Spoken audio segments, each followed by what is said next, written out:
For some, discipline is who they are, respect, but I am lazy, disorganized, and creative as hell. Even so, I'm writing and making videos, working full-time, and living my best life. So watch this if discipline feels impossible for you. To discipline, technically, means to train someone to obey rules using punishment.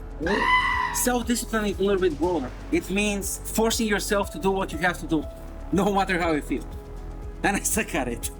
What I realized is that discipline was just one of the many tools I could use. Those are my favorites: managing emotions, working on your habits, app blockers, external accountability, and building momentum. And you might think, hey, those require discipline.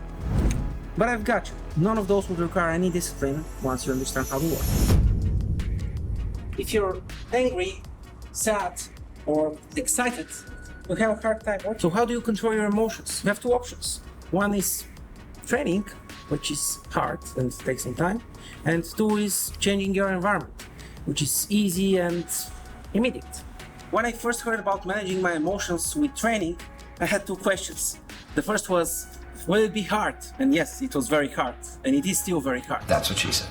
Number two is, should I do it?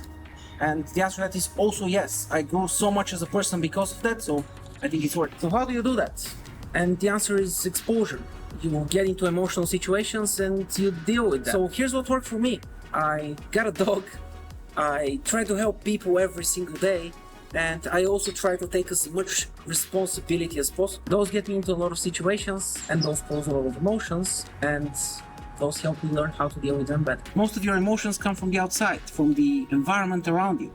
So changing that environment around you can help you control them or even get rid of them. So here are a few ways you can do that. Stay up later or wake up earlier than your colleagues and family. You can also keep your phone down to avoid looking at notifications and messages popping on your screen. Finally, you can tidy up your workspace and make it easier to work in. Working on your habits. So this is how building a new habit typically goes. First, you pick an activity, writing code or making code calls. 2 is you do that activity every single day. Consistency. 3, you're consistent for 2 weeks and then you quit. The difficult part is being consistent. So here's how to be consistent without any discipline. To make consistency simple, you make the actions you need to take every single day easier. I have taught people how to code, and I have seen them try to write code for 1, 2, 3, or 5 hours every single day. And that works for me because I have flexed this specific muscle long enough, and it rarely works for them. So here's what worked for them. Pick your daily habit, the thing you want to do every single day, and you commit to it. Wait for it. Wait for it. 5 minutes. Sounds too easy? If yes, perfect. No? Then commit to 3 minutes or 1 minute. You want it to sound too easy. The idea is to make it too easy. You want thinking about doing it to be far more of a hassle than actually doing. So sometimes you'll get started with your 5 minutes and you won't have much time and you won't have much energy and you'll just stop. But most of the time you'll do a lot more because you just got started, you got to the difficult part, and now you can continue on for far longer. App blockers.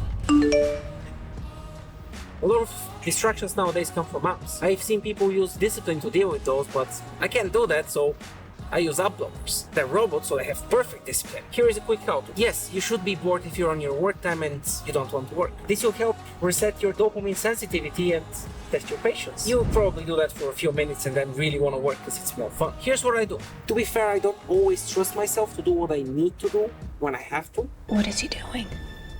He's beginning to believe. First of all, I make things in public, and some cool people like you follow me and support me. And second of all, I share my goals with my friends, family, and my Discord community, and I feel peer pressure to do that. Peer pressure really helps. Starting on your first day is hard. It's brain-breaking, it's excruciating.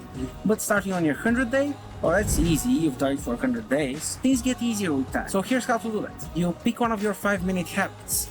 You do a short ritual to get started. You can stretch, get rid of your phone, or clean up your workspace. And finally, you start with the toughest task you can handle. The toughest. By doing that, you're making every other task seem easy. So how to keep that momentum? First of all, keep a log of your daily progress. Second of all, every single time you feel bad and you feel like you're not progressing, look at your log, look at what you've achieved, and realize that 1, you're progressing, and 2, you're pretty awesome for going that far. But at some point, the inevitable will happen. You'll fail. You'll skip a day, and you'll feel terrible. Your amazing foundation of productivity and consistency will break. And that's okay. You're human. We're all human, and it's normal to fail from time to time. Enjoy your day off, and then continue the next one. It's fine from time to time to not be consistent, and continue your goals on the next day. Now, to be successful, you need discipline, and I hope this video helps you to do that.